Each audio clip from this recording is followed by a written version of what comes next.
श्री स्वामी समर्थ. श्री गुरुचरित्र अमृतधारा अध्याय 18.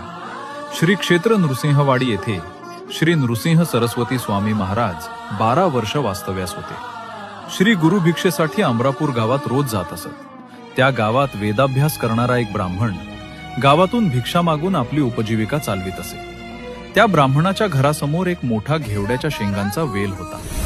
एके दिवशी श्री गुरु त्या विप्राच्या घरी भिक्षेसाठी गेले असता त्यानं श्री गुरूंचे आदरातिथ्य करून पूजन केले. दारातील घेवड्याच्या शेंगांची भाजी करून महाराजांना भोजन दिले. श्री गुरूंनी ब्राह्मणास आशीर्वाद देऊन जाताना शेंगांचा वेल तोडून टाकला.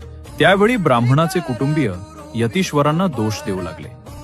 ब्राह्मण मात्र कुटुंबियांची समजूत घालू लागला की श्री गुरूंनी आपले दारिद्र्य दूर केले आहे, तेच आपणास तारतील. ब्राह्मणाने वेल व त्याचे मूळ काढताच त्याला धनाचा कुंभ दिसला. श्री गुरूंचा प्रसाद त्या गरीब ब्राह्मणास मिळाला. सहकुटुंब तो ब्राह्मण श्री गुरूंचे दर्शन घेण्यासाठी संगमावर गेला असता श्री गुरूंनी ही गोष्ट गुपित ठेव असा आदेश करून ब्राह्मणास आशीर्वाद दिला. बोल. श्री गुरुकृपेने दारिद्र्य दूर होऊन अखंड लक्ष्मी प्राप्त होईल.